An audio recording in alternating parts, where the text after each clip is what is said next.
coming up on DNM Cast. Being vulnerable. I think a good example would be your music was something that you kind of hid for a long time. Perhaps you didn't post it even though you were making a lot of content. I feel like I never really thought it was good enough, and it's like kind of shit. But like that was kind of like more of an escape for me. This one, is lying ever morally acceptable if it protects someone's feelings? Well, this is loaded because is the ick a legit reason to end things or just immaturity? Well, I think it's real, bro. That's real.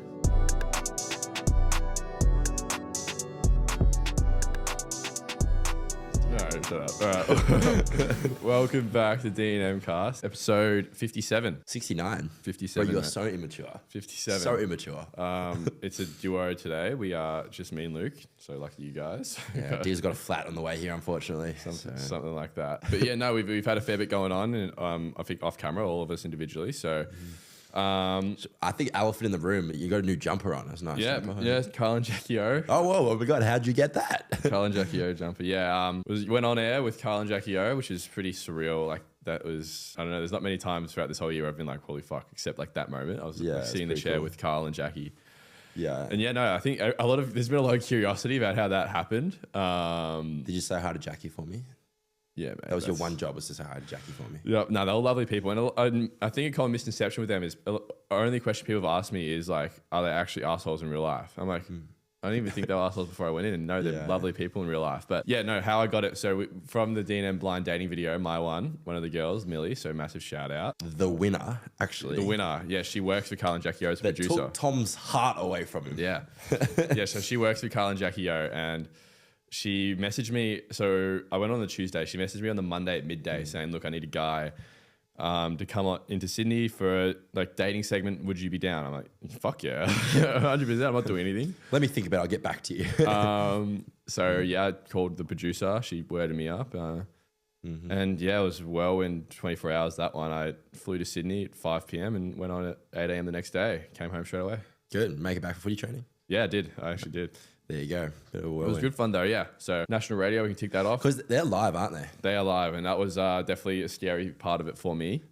I didn't really want to do anything or say anything a bit too far. I'll put it into perspective. There was 350,000 people live listening. Yeah, so it's pretty crazy and it's pretty surreal. But imagine how quickly that would get turned if you said something fucked up. Yeah, well, they have a dump button, which means like you have like 2 or 3 seconds to dump it. Yeah. So luckily they've got some pretty good producers there in case anything did go wrong. Yeah. But the professionalism, like it was nice seeing like going from obviously what we have DNM, we just sit in front of mics, nothing like that. But then they have a whole floor of a massive office overlooking the Sydney Harbour with 50 employees working for them, like a control room with people on the buttons, stuff like that. It was pretty cool and interesting to see. But yeah, no, I think would you when you do the podcast now, is like a goal in the future, like become like a radio host kind of thing? Yeah. Would I become a radio? Yeah, would you become like a radio host? I think definitely. I think that's probably the most like symmetrical, I guess, or parallel career to a podcaster. I feel like podcasts are kind of like more of like the modern day era of radio, because I feel like people listen to like podcasts. I feel like nowadays people don't really like, well, me especially, like I don't really listen to the radio anymore. It's like you listen to your phone. Like I feel like it's all transferring to your phone. Like you listen to people who you want to listen to. Yeah. Like back then you just like listen to like what was going on the radio. Like that was your media. So it's I think I could definitely do that. I think that was a goal I told we'll go into it. The fucking the Age article. Oh, there was equal interest on how we fucking got that as well. I think. So yeah, on the Age article Monday morning, and then Tuesday morning I was on Carl and Jackie O, so it's been pretty big. But the Age article, basically, we got an email sent to DNM on Friday morning from a journalist saying, look, we want to write something up about you. It was very broad, which made me concerned a little bit, like what the fuck have you heard? Or like, no Daily Mail. It could have been like positive or negative. I've had a few Daily Mail like asking questions like, nah, I'm not going to entertain that. Yeah. I didn't know which way. When I spoke to the journalist, it was very broad, and I just kind of, went about it. I didn't know which way they were going to take it or write it, and they chose the Nepo Baby Avenue, which is interesting and fair enough. I think that'll get probably the most traction. We get the most clicks for like their exactly. But happy to tick that one off as well. I think it's been... What was I didn't even read the article. I just took a photo of the page. Made TikTok out. I didn't even read the article. It was just like, we started the podcast, we don't fuck with haters, and now we do podcasts, and my dad's famous. That's basically all they said. But yeah, it was pretty cool. Yeah. And yeah, it's been a pretty. Imagine we sent the photo in of Diezel blue. I did, and he didn't choose it. That would have been funny. I sent him like 6 or 7. He didn't choose it. But I think that photo was probably the best one out of them all. Yeah, I think I do. Anyway, back to this episode 57. I think obviously with no Diezel, we're gonna just keep it internal. We've got some topics. I would try be the entertainment for Diezel. I would try bring in something stupid. Hey. Yeah. So we've got some topics, questions, everything like that we've had kind of banked up. We obviously did guests for the first 5 episodes this season. So in that time, we had some topics banked up from a more general standpoint. What do we start with? So, all right, here we go. Is vulnerability a strength or a weakness in today's world? We're just going to broad topics and these are just dive into broad, it. and obviously there's no right or wrong. This is just about our perspective. So, is vulnerability a strength or a weakness in today's world? I feel like vulnerability is like highlighted as a strength, but I feel like it can absolutely like tear you down, because when you're vulnerable, people tear you down, especially in today's day and age, especially with like social media and stuff. If you're vulnerable online, people come for you. So it's like being vulnerable is so good because you're being open and you're expressing yourself. But I feel like there's a part where being vulnerable is actually so difficult because people tear you down. And that's, I find that's a lot of the time, internet creators and content creators have a persona where they're vulnerable within their persona, but they're not actually vulnerable. Yeah, exactly. I think back to the question, I think it is dangerous to be vulnerable in the modern world. I don't think it was dangerous 20 years ago, but I think with social media coming in and how easy it is to, like, I guess, give someone's opinion from a faceless account, or give someone like constructive feedback from a faceless account. I think it's very dangerous. constructive, isn't it? Yeah, it's very dangerous strength to have, but I think it's still a strength that it does take bravery in that sense. So it's an equal mix of both. I think it's a positive and negative thing. I've wondered, how did you find being vulnerable? I think a good example would be your music was something that you kind of hid for a long time, and probably perhaps you didn't post it even though you were making a lot of content. I feel like you putting your music is where you kind of put vulnerability out there. I never really thought it was good enough, and it's like kind of shit. But like that was kind of like more of an escape for me, like in opposed to being vulnerable to someone. So I used to, write shit about how I was feeling, and I think the most satisfying ever was like rhyming words, and I've always found that shit really satisfying. So it was an equal mix of that and like getting feelings out onto a paper.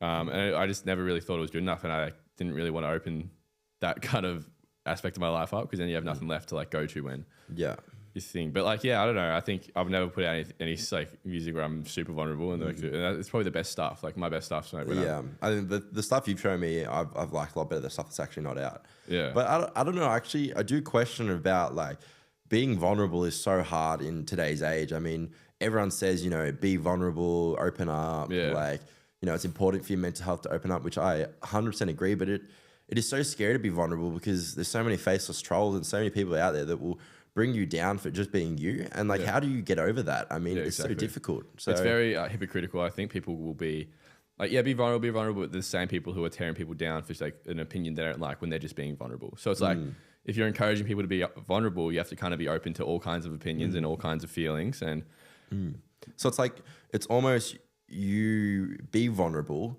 and because you're being vulnerable, you should expect negativity. Yeah, exactly. Which is weird. I think a part of being vulnerable is expressing your opinion and what you really feel. And obviously that's not going to align with everyone's desired outcomes from a mental standpoint. So you do have to, if you're encouraging people to be vulnerable, you do have to be prepared for opinions you don't like. And how crazy is that though? Is like when you're vulnerable and you put yourself out there and just trying to be yourself and be the most authentic thing. Yeah. You expect negativity, but when you're fake, is when you have positivity. Yeah, very, very strange. Oh well, we'll rest that one there. We could go on that for a while. This one, is lying ever morally acceptable if it protects someone's feelings? Well, this is loaded because I would say yes if it's protecting someone's feelings, but then that is also an excuse to say like, oh, I didn't tell you because I didn't want to hurt you. Like wasn't lying. But so it could be an equal mix of both. If it's done with good intentions, I guess yes, but it's rarely done with good intentions and mainly used as an excuse. What about little white lies? I don't know. I think it's just lying, not really specifying what kind of lie or how big. I definitely lie. I think everyone lies. I think everyone lies. Everyone lies. I think it's just like if you're hurting someone's feelings, like holding back information, is that like potentially okay? Would you rather know and be hurt or not know and be happy? Depends what it is, I think. Well, I'd rather probably know. I don't like to leave stones unturned, but it is situational. So, and again, like there's no right or wrong with any of these things we're discussing. It's just purely perspective. It's interesting. That is interesting. I don't know. I feel like I lie. And sometimes I do protect people's feelings. Like, don't tell them the truth. Yeah. But I just feel like, even saying that, it's just like, I lied I'm just so compassionate. I lie so like others don't get hurt. What, have you seen like reality TV shows? What's your flaw? I'm just too caring. Yeah. And I protect people's I care feelings. too much. No, I feel like lying, like I always say, like, preaching honesty and being honest, you can't go wrong when you're just honest, because when it's all out there on the table, you're not hiding anything. You don't have that anxiety of like hiding in, feeling like you've done something wrong or feeling a bit shady. Because I feel like people know when you withhold information from someone, your aura, your vibe, people know when you're holding stuff back. Yeah. Like they know when you're being a little bit shady. Yeah. Right? Like it doesn't matter to say like a girl's intuition, say like just in an example of a relationship, when you've ever lied to a girl, they've been like, is everything okay? Like what's going on? Start asking questions, because they know even when you're like trying to be yourself, they know when you're lying. Like it's true. So I feel like lying can be okay, but I honestly think I just try to be honest. Like I tried a new thing where it's like you just be honest with everything. And like if you did, for example, for argument's sake, you did get with someone. Yeah, I got with them. Oh yeah, I did that. Yeah. I think honesty is just better. And you'll be surprised that when you are honest, people respect you so much more, even if it's not what they want to hear, or like if it's like gonna hurt things. Yeah, exactly. All right, I'll park that one as well. What's your biggest lie? I'll park that one. I'm trying to think. Where did I lie one time? Probably lied when I like stole. Oh, never mind. Yep, park it. Go. Yeah, okay. Should college or university still be considered the main path to success? No, straight away from me. No, I'm not even at uni. Exactly. I don't think it should be. Obviously, like a lot of people who do go to uni or college end up very successful, but I don't think they should be almost as synonymous with each other as they are.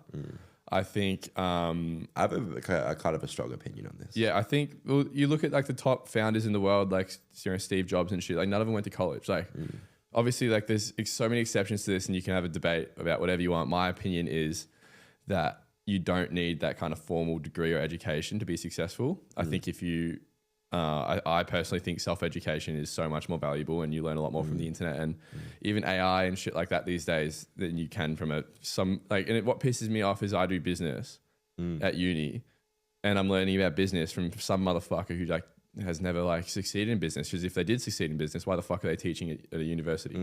So, and obviously there's outliers to that and there's different things, but generally speaking, like they have no fucking idea. They're reading from like a textbook or curriculum. So that's how I feel about that. What about you?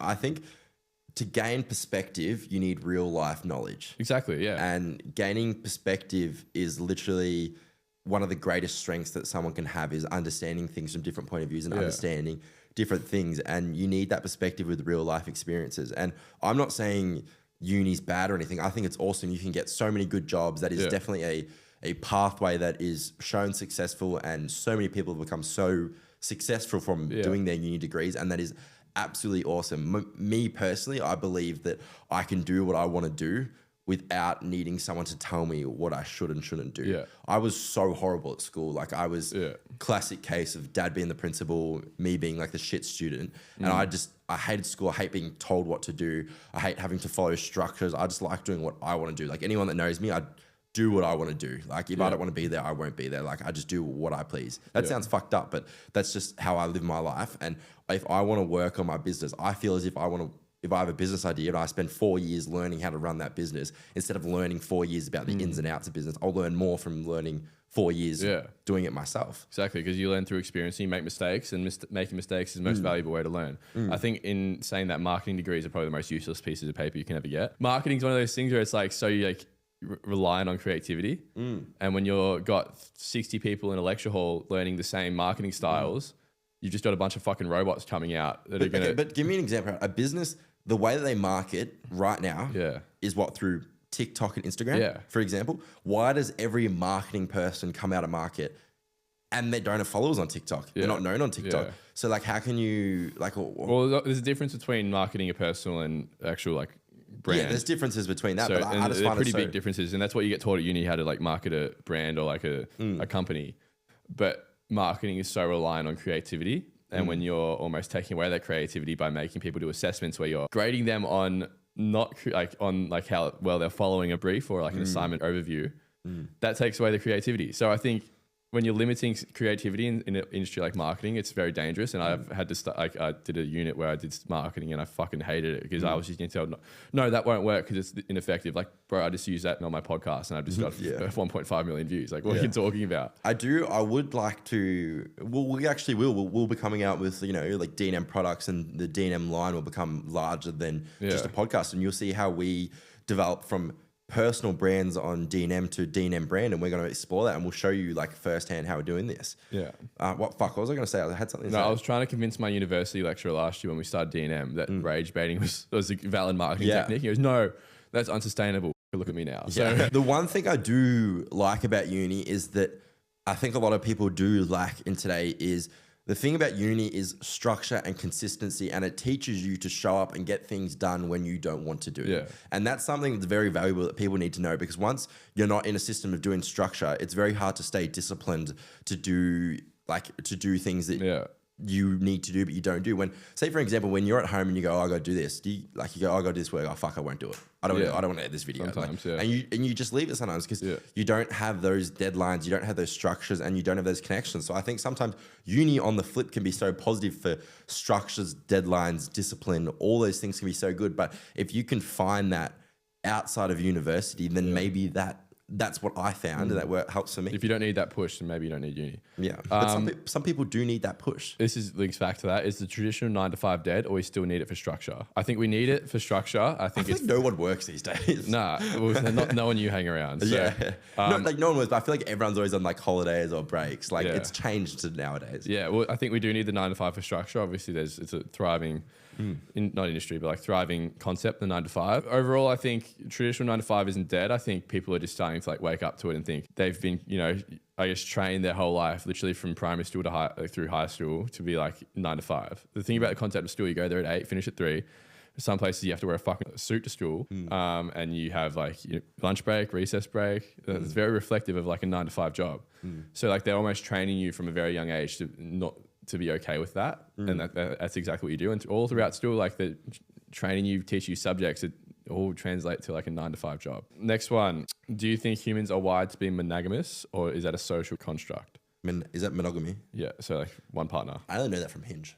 Yeah, so I think it is biologically not default. I don't think, if you look at animals and stuff, like there's not really like a couple. They're not couples. Like they're kind of like, they just have mating seasons and with whoever wants to mate.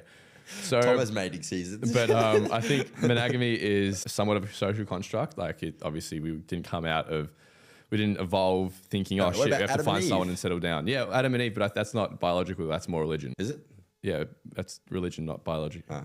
But yeah, I think biologically speaking, it is a social construct technically. But I do think monogamy is good. Next, so you're basically saying I like 10 girlfriends. No, I think I'm saying monogamy is good. So one partner per person is good.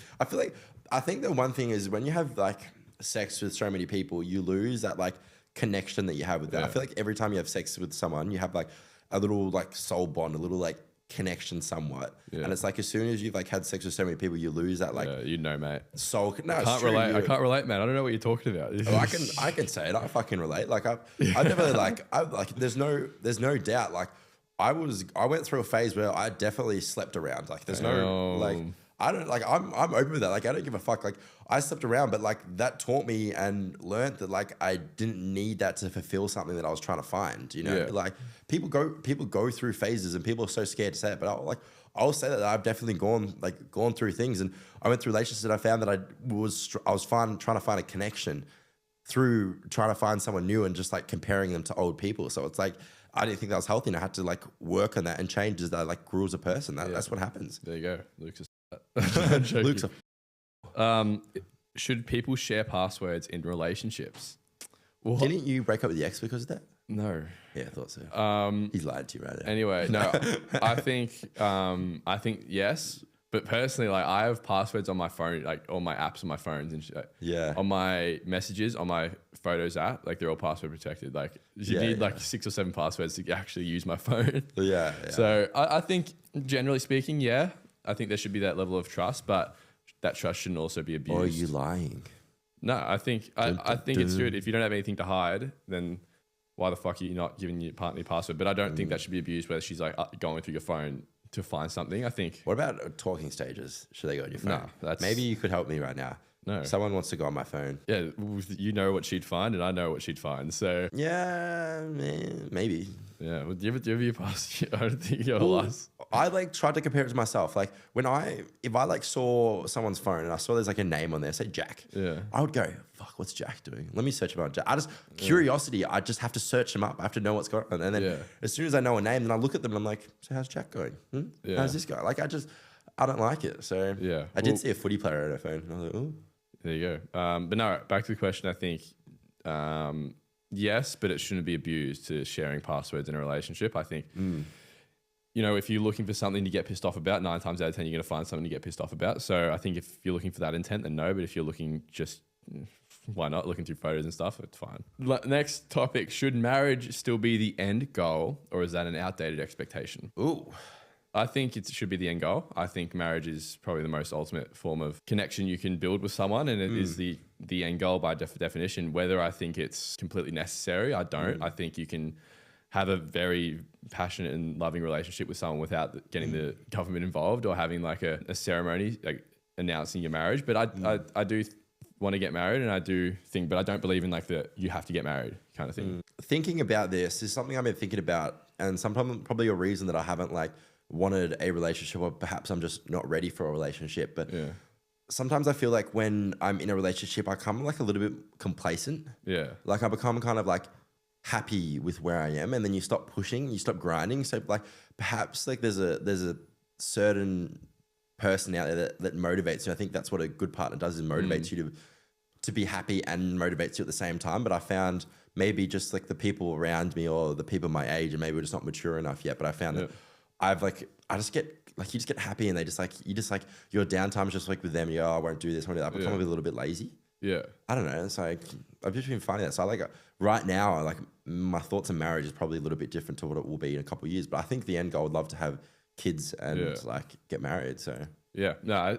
I think on that one we'll wrap it with marriage is the end goal by definition, but it's not necessary to prove your love to someone. Is the ick a legit reason to end things or just immaturity? Well, I think that's real, bro. That's real. Yeah, I think the ick's a thing. I don't know if it's called the ick, but I think you realize things about your partner or like see something that they do or say that, makes you see a little bit differently. And if that doesn't line up with what you're looking for, when they casually say something and you just know it gave you the ick straight away. Yeah, exactly. So when they say or do something that like, changes your outlook on them, then I think that's a completely valid way to end a relationship. Well, why do you have to stay around with something you don't like? Yeah, exactly. Do what you want, man.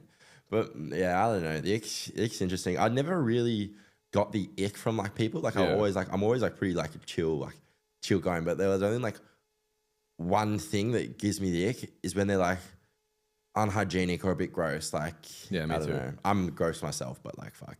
You know what I'm saying? That's probably my only ick. Have you ever been in a relationship and then you've like genuinely got icked out? No, not really. I think I'd allow enough time to be icked out before I commit to dating him. Like I've just ended relationships for other reasons, but I think talking stages have been icked out. That's because you tend to know talking hundreds of times, talking stages like all the time. That's probably why most of men like talking stage. If you don't end up dating, you've heard something or seen something about them. So we've talked about this so much. I think this is a nerve for both of us when they fucking listen to their friends' advice. Yeah, we've talked about this so much, but yeah. That's a topic for another when day. Their friends are getting too involved in the TikTok and having a look around.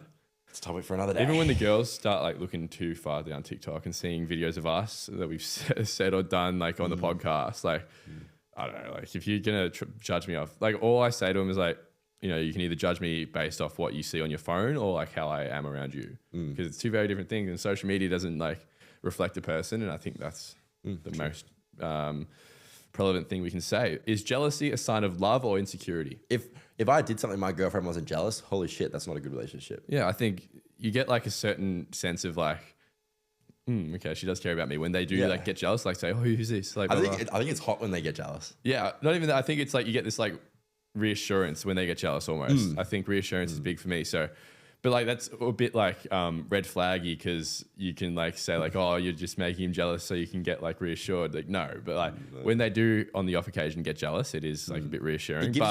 It gives you a little bit of a smile when you're like, say like, you know, like a talkie stage, you're not acting up a little bit, but like you're pretending to act up a little bit, just so like gets a bit and she gets a little bit territorial, a bit of it, being like, why are you texting me? Like, oh, so you do care, okay? I think there is a fine line, and it can develop into insecurity if you're going too far or dragging it and going too far into it, and almost making her feel like shit and guilt tripping her because of some jealousy. So there is a fine line. I think it's situational. There's lines with everything. You take extremes to like anything. So it's like, but I feel like in this circumstance, I think jealousy is like can be a good thing.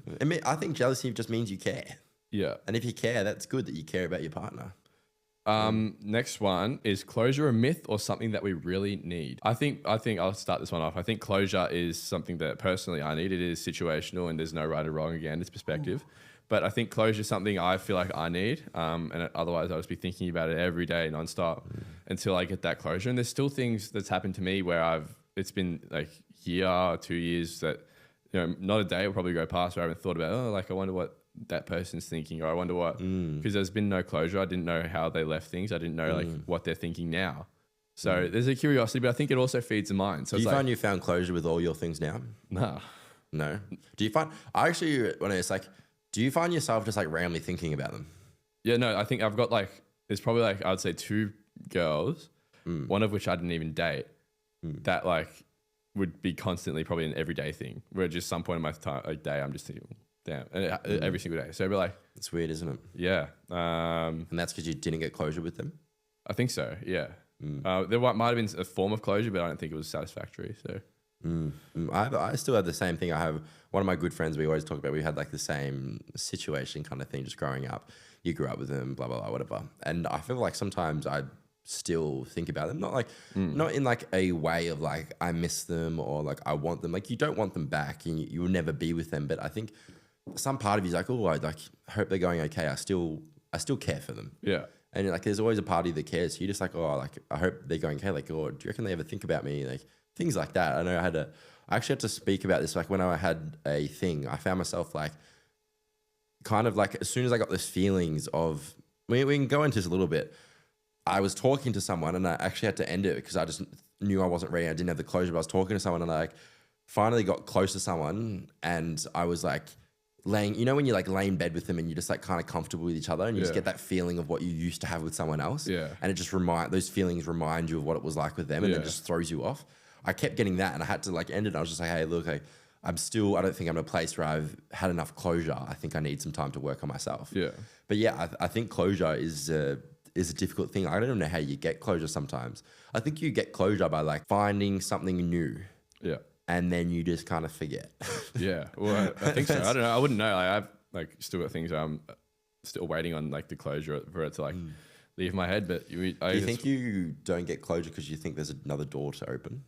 Yeah, I think so. Or there's like the unknown of what they're thinking of, like what perspective they're in of you or like your situation. So I wonder, do you ever think that like maybe it's like because you think there's another door, like that story with them isn't over just yet, and there's another part to the story and you don't know what the story is, so you're like keeping it rolling. Wondering, looking for signs, potentially. But what are we at, Aiden?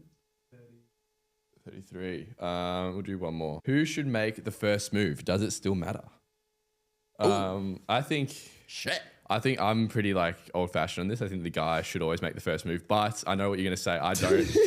No way. Shut your bitch ass off. I don't think there's a girl out there who can say, yeah, Tom like did a pickup line on me, or like Tom tried to chat me up in person. It's good. Me and Tom are the polar opposites of how we would go about approaching someone. Yeah. So I think I'm old fashioned. I believe it's the guy. Does that mean I act on it? No. A lot of the time, if I end up talking to a girl, like they've made the first move, even if it's like texting like that. Yeah. I rarely like go out of my way to like follow or add someone, and it's usually just people adding me, and I'm just like add them back and start a conversation. But Snapchat gremlin. No, not even that. Instagram and stuff as well. But yeah, I think I do believe it is the guy who needs to make the first move. Do I act on it? No. This might be egotistical, but I think like just go get what you want. Yeah. So if you want them, go say hi to them. Like if I'd be like, oh, I want her. I think she's pretty. I want to talk to her. I will go talk to her. Yeah. So I'm just like straightforward. And if you want a pickup line, be like, hey, I just thought you were pretty. I just want to come say hi. And you'll be surprised. They'll be like, oh my God, thank you so much. I do have a boyfriend, but I appreciate that you came and said hi. Or they'd be like, oh, thank you so much. I really appreciate it. Fuck off. I got one more thing just on this line. Just on this line real quick. Should you pay on the first date? Yeah. Who should pay, the guy or the girl? Guy. The guy? Yeah.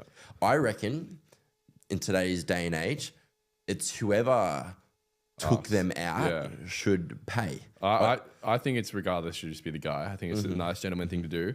I think you're always going to pay for your half no matter what. But if you've taken them out, I think it's a nice gesture. Yeah. Because you've taken them out and you've given them a good night that you pay for their meal. So like example, if they took you out, you would always pay for your half. But if they paid for your half, you'd be like, hey, that was really nice and made the night just a little bit lovelier. All right. So if you're listening, Luke wants you to pay for his date. That's all I'm getting from this. She don't pay for shit. I pay for everything. That's all I'm getting from this. Anyway, thanks for watching, guys. Bit of a shorter one today. Diezel may be back next week. We will find out. I don't even know. So yeah, thanks for watching. Bit of a shorter one. And we'll see you next week. We don't even know. We might have a guest next week. Yeah, we should have a guest. So let us know. Like, I think we get feedback through DMs, but if you listen this far, we love to hear your feedback. So just send us a DM on DNM being like, hey, I liked this part of the segment. I like this. Like, we love hearing the feedback. We love hearing because I think we think we know what you guys like, but if you like a certain topic, just let us know and we can dive into it. Like, we're here for you guys, you know? Yeah. So thank you all for the support once again. Yep. Shout out. So catch you later, guys. See you next week. Meow, meow, meow, meow. See, we made a new catchphrase. Meow, meow, meow, meow.